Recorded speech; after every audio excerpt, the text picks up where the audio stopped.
Dari sekian video saya bahas tentang Edis TV, mungkin video ini yang paling menarik. Kenapa? Karena di video kali ini berbeda dengan pembahasan video-video sebelumnya.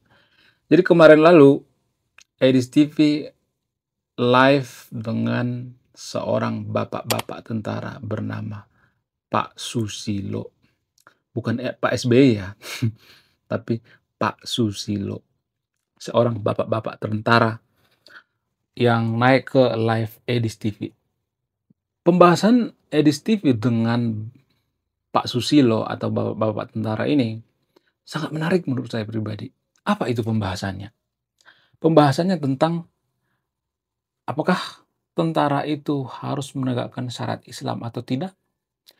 Dalam ajaran agama Islam itu harus menegakkan yang namanya syariat Islam. Sementara di waktu yang sama, Pak tentara ini adalah seorang tentara. Apakah dia harus memperjuangkan yang namanya syariat Islam?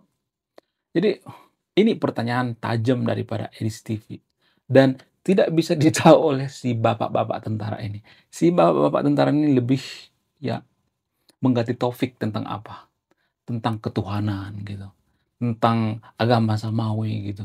Tentang berislam dengan Muslim, perbedaan antara Islam dengan Muslim dan sebagainya. Nah, yang jadi pertanyaan, kalau misalnya ada anjuran daripada agama Islam itu untuk menegakkan syariat Islam, apakah seorang tentara itu keliru gitu? Dia kan nggak menegakkan yang namanya syariat Islam kan? Dia seorang tentara itu menegakkan yang namanya hukum kafir kan? Itu kan hukum kafir ya, hukum yang ada di Indonesia itu kan hukum kafir ya. Ya nggak sih? Hukum yang ada di Indonesia sekarang ini adalah hukum peninggalan daripada Belanda. Konstitusi kita itu peninggalan daripada Belanda. Banyak konstitusi kita itu kita sadur dari Belanda. Jadi kita sebenarnya munafik guys. Di satu sisi kita mengatakan Belanda itu penjajah, tapi di sisi lain kita menggunakan produk daripada Belanda. Jadi munafik kan? Ya nggak sih? Indonesia itu menerapkan yang namanya konstitusi Belanda. Makanya orang-orang yang radikal di Indonesia itu mereka berpikir bahwa Indonesia itu belum merdeka.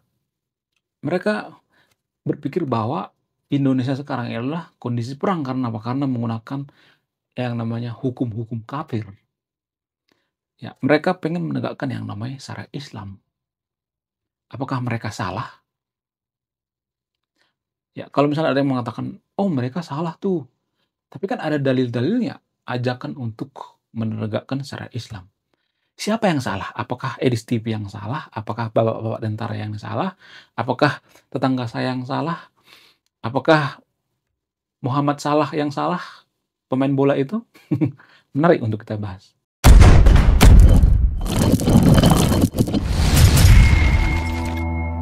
Saya sering mengatakan di channel ini bahwa kitab suci itu sama seperti makanan.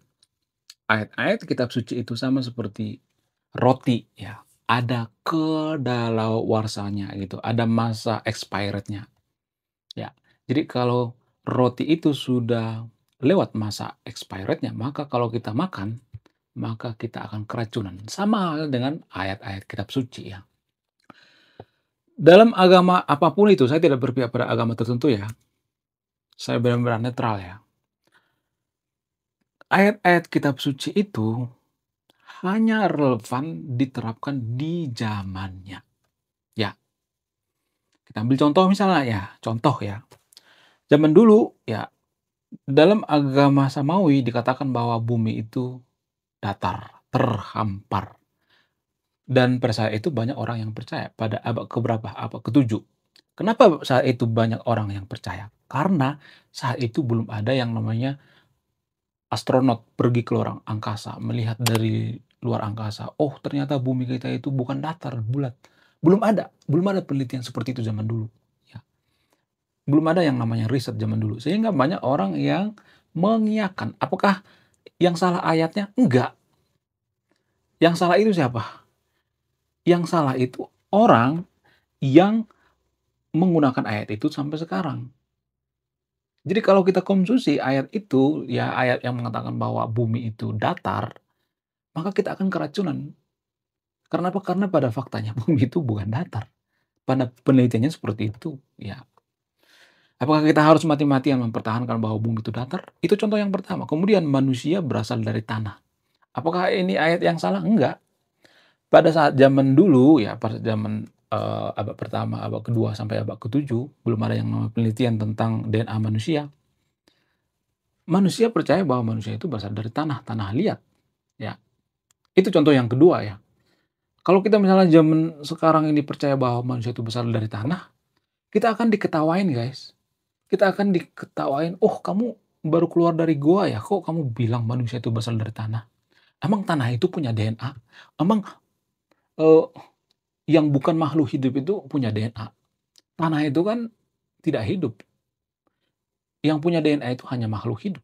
Jadi ini ayat-ayat yang menurut saya itu ayat-ayat yang kadaluarsa. Kemudian ya, tentang menegakkan syariat Islam ya. Apakah ini ayat yang kadaluarsa?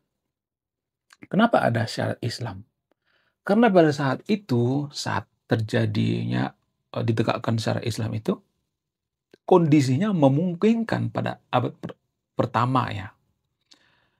Jadi zaman itu syariat Islam ini masih canggih gitu, modern ya, luar biasa. Kalau zaman sekarang ini sama seperti eh, AI gitu, penemuan-penemuan seperti ChatGPT, oh sangat canggih sekali.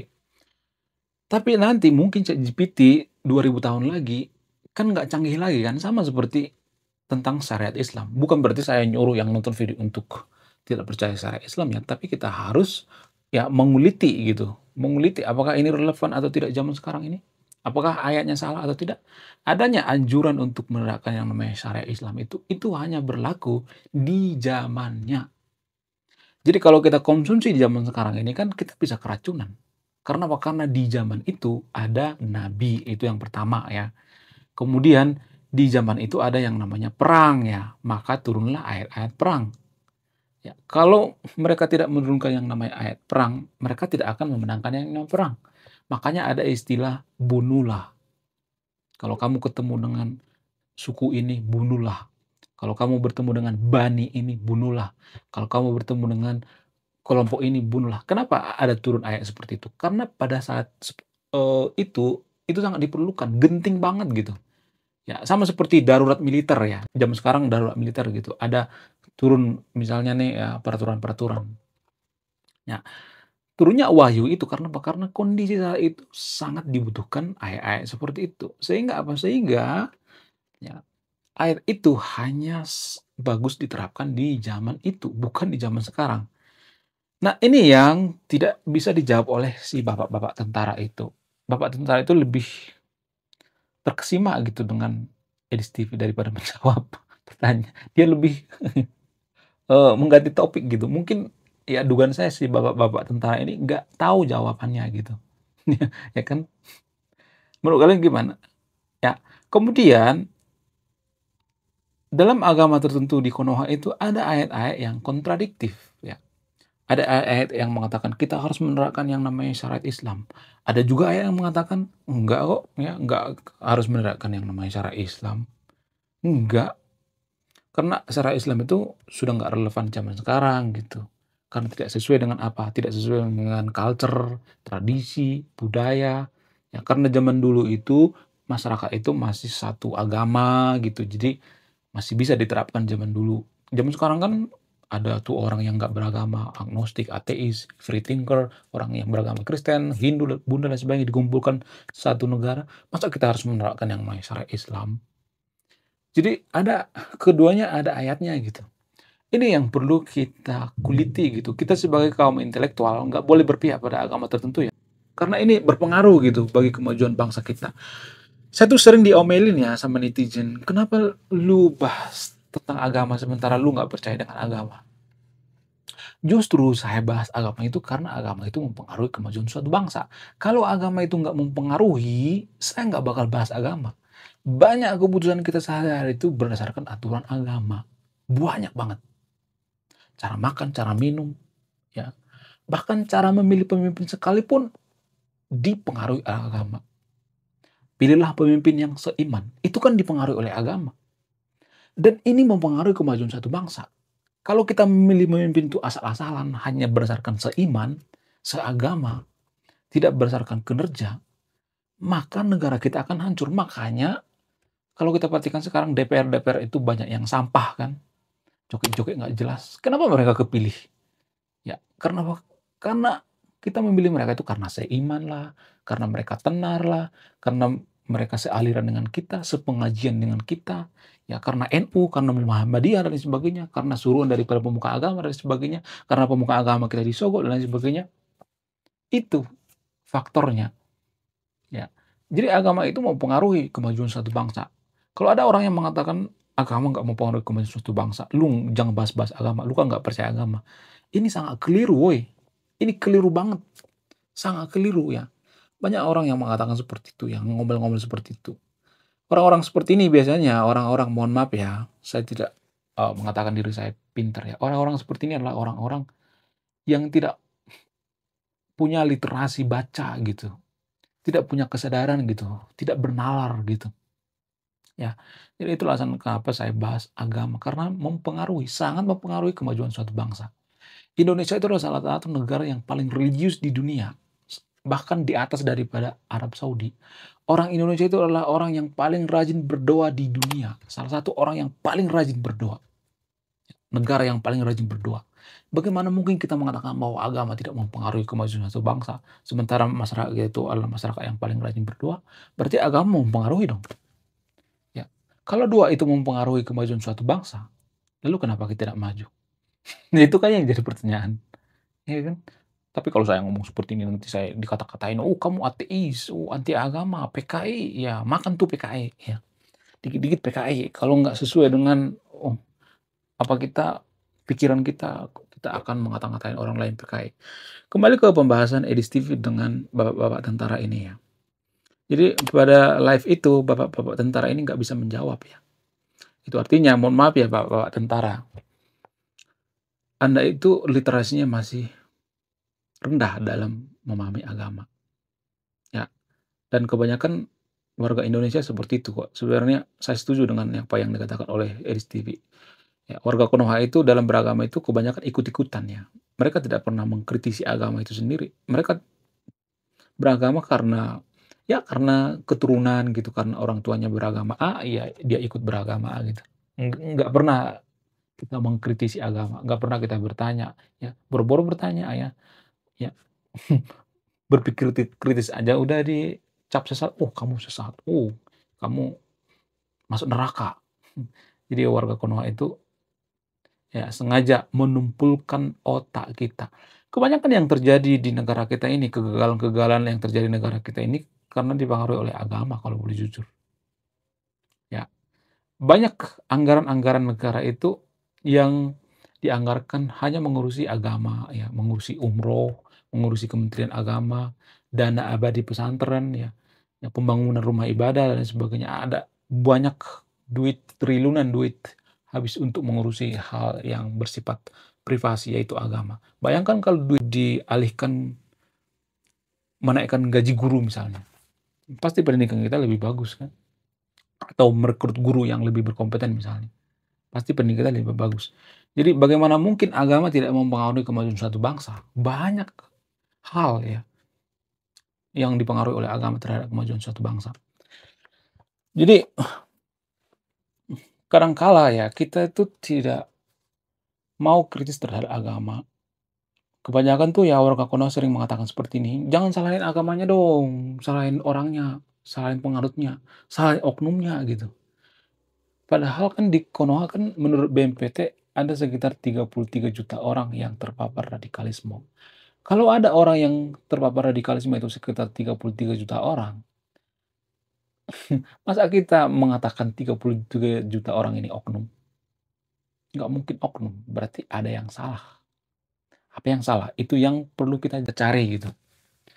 Ya, apakah ini dipengaruhi oleh ayat-ayat tentang radikalisme? Apakah ini dipengaruhi oleh kebencian-kebencian terhadap Yahudi gitu? Kebencian-kebencian terhadap agama orang lain gitu? Kebencian-kebencian terhadap Zionis gitu? Kebencian-kebencian terhadap Nasrani gitu? Ini yang perlu kita kritisi ya. Jadi kalau boleh jujur ya, agama mayoritas di Konoha itu ya, kalau boleh jujur, semakin kita mendalami agama mayoritas di Konoha, maka kita akan semakin brutal saya melihatnya. Jadi di Konoha itu ya ada prinsip yang mengatakannya, ini secara tidak tertulis ya, kalau kita tidak membenci agama lain itu berarti kita kurang beriman, ya kan? Iya nggak sih? Menurut kalian gimana? Ada prinsip semacam seperti itu ya yang ada di Konoha, tapi secara tidak tertulis ya.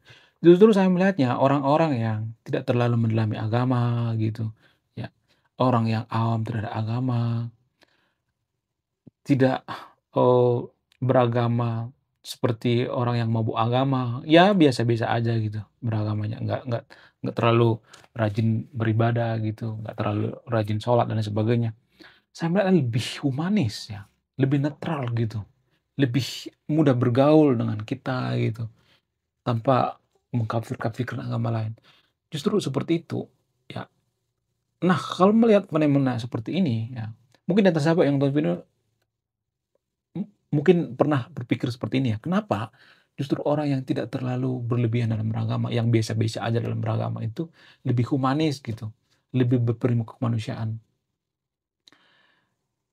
Anda pernah nggak ketemu dengan orang yang ya seperti urakan gitu, nggak terlalu fanatik dalam beragama, tapi perilakunya humanis, baik gitu. Sementara ada orang yang menggunakan atribut agama gitu, ya di mana-mana dia ngomong agama, ya seperti Ustadz Mansur, tapi dia nipu gitu, atau mantan menteri agama, tapi tersandung kasus korupsi, ya dikit-dikit ngomong agama. Aduh, kacau memang negara kita ini ya. Jadi kalau boleh jujur ya, kita itu ya sebenarnya salah memilih agama mayoritas. Kalau kita salah memilih agama mayoritas, maka ini akan mempengaruhi pola pikir masyarakat mayoritas di Konoha. Ya, kalau misalnya ada mengatakan, "Enggak kok, kita nggak salah memilih agama mayoritas." Coba sebutkan satu saja negara agama mayoritas di Konoha yang SDM-nya maju di dunia ini. Nggak ada kan? Bagaimana dengan Turki? Turki itu sekuler, nggak ada pengaruh dengan agama. Bahkan Turki itu ya dikafir-kafirkan oleh warga Konoha. Kemal Atatürk itu dikafir-kafirkan oleh warga Konoha. Kalau misalnya mengatakan, "Oh, Filipina nggak maju tuh ya, mayoritas Kristen, itu nggak maju." Nah, ini di sini logical fallacy-nya. Kristen sudah ada perwakilan yang sudah maju. Amerika, Jerman, Prancis itu mayoritas Kristen. Mereka sudah ada perwakilan, sudah ada percontohan. Sementara agama mayoritas di Konoha nggak ada tuh percontohan, mana coba? Satu pun nggak ada. Itu artinya ada yang salah dengan ajaran agama mayoritas di Konoha. Tapi kalau saya ngomong seperti ini, nanti saya seperti menyudutkan agama mayoritas di Konoha. "Oh, kamu anti agama." Jadi kita itu ya selalu mengatakan, "Jangan salahin agamanya dong, salahin orangnya." Pada faktanya nggak semua ajaran agama itu mengajarkan kebaikan, nggak semua. Dulu saya waktu kecil percaya bahwa semua agama itu mengajarkan kebaikan. Setelah saya sudah dewasa, saya belajar tentang antropologi, belajar ilmu pengetahuan, belajar sejarah agama, belajar fakta sejarah. Nggak semua agama itu mengajarkan kebaikan. Ada juga agama yang mengajarkan mengkafir-kafirkan agama lain, membenci agama lain, ya membenci yang tidak seiman, pilihlah pemimpin yang seiman dan sebagainya. Aduh, ngaco ya. Itu yang menyebabkan Konoha itu tidak maju. Ya, prinsip-prinsip agama yang salah ini mempengaruhi Konoha tidak maju. Haram mengucapkan selamat Natal terhadap agama orang lain. Apa ini enggak terjadi gesekan? Gimana kita mau maju coba kalau ada gesekan-gesekan seperti ini?